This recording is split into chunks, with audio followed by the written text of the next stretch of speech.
আসসালামু আলাইকুম, welcome back to my channel. আজকে আমি তৈরি করব নরম তুলতুলে একটি চকলেট কেক। তো এর জন্য এখানে ডিম বা ক্রিম কিছু লাগবে না। ছাঁকনির মধ্যে দিয়ে দিয়েছি 1 কাপ ময়দা, আর এখানে দিয়ে দেবো হাফ কাপ কোকো পাউডার। ভালো ব্র্যান্ডের কোকো পাউডারটা এখানে নিতে হবে। যে কোনো সুপার শপ বা মুদির দোকানে এটি সহজে পেয়ে যাবেন, দামে অনেক কম। 1 চিমটি লবণ, 1 চামচ বেকিং পাউডার এবং হাফ চামচ বেকিং সোডা। উপকরণগুলো আমি চেলে নিয়েছি ভালোভাবে। তো আমি কেকটি যেখানে সেট করব সেই বাটিটা নিয়ে নিয়েছি এবং তেল এভাবে ব্রাশ করে নিয়েছি। তো এর মধ্যে আমি একটা বাটার পেপার দিয়ে দিব। আপনারা চাইলে সাদা কাগজও দিতে পারেন। তো আমি কাগজটা দিয়ে দিলাম। এরপর এভাবে একটু তেল ব্রাশ করে দিচ্ছি।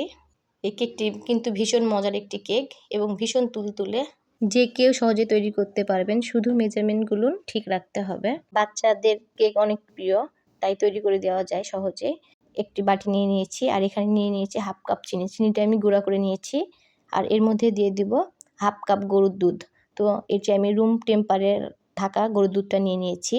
1 কাপের 3 ভাগের 1 ভাগ সয়াবিন তেল, মানে 1/3 অংশ আর কি। আর 1 চামচ দিয়েছি ভিনেগার। ভিনেগারটা দিয়ে দিয়েছি, আপনারা চাইলে লেবু রসটাও দিতে পারেন। আমি ভালোভাবে নাড়াচাড়া করে মিশিয়ে নিয়েছি। এরপর শুকনো যে ময়দাটা আমি চেলে রাখছিলাম সেটা দিয়ে দিয়েছি। এরপর আস্তে আস্তে এইভাবে এক পাশে ঘুরিয়ে ঘুরিয়ে শুধু মিক্সড করে নিতে হবে। এক পাশে শুধু ঘুরিয়ে ঘুরিয়ে মিক্সড করতে হবে। উল্টা পাল্টা করে মিশালে কিন্তু কেকটাও ভালোভাবে ফুলবে না। তো আমি এক পাশে নাড়াচাড়া করে মিশিয়ে নিচ্ছি আস্তে আস্তে এভাবে। তো আমার এটা হয়ে গিয়েছে। আমি কেকের মোল্ডের মধ্যে ব্যাটারগুলো ঢেলে দিচ্ছি, একটু ট্যাপ করে নিচ্ছি এভাবে। এর মধ্যে থাকা বাবলসগুলো যেন বের হয়ে যায়। একটি পাতিল বসাই দিয়েছিলাম চুলার উপরে, আর এটি আমি ফ্রি হিট করে নিয়েছি 10 মিনিট। এরপর আমি কেকটা বসাই দিলাম এবং একটি ঢাকনাতে কাপড় বেঁধে দিয়েছি, আর একটি ভারী কিছু এর উপরে উঠাই দিয়েছি যেন বাষ্পটা কেকের মধ্যে না যায়।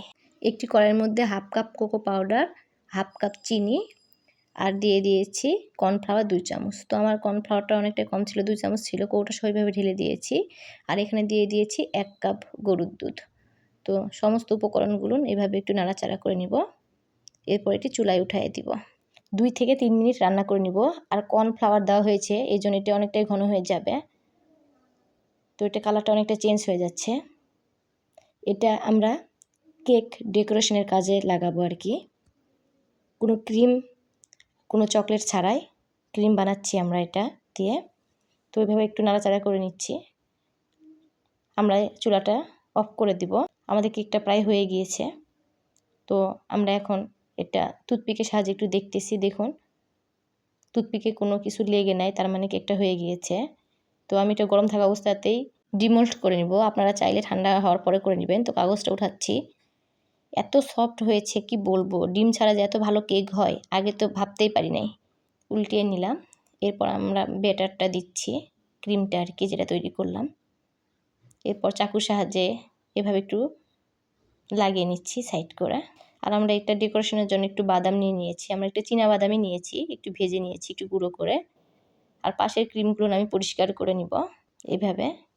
তো কেকটি আমার হয়ে গিয়েছে, অনেক সফট হয়েছে আর খেতে কিন্তু ভীষণ মজা হয়েছে। আমার এই কেকের সহজ রেসিপিটা কেমন লাগলো অবশ্যই কমেন্ট করে জানাবেন। আপনাদের কমেন্ট করতে আমার ভীষণ ভালো লাগে।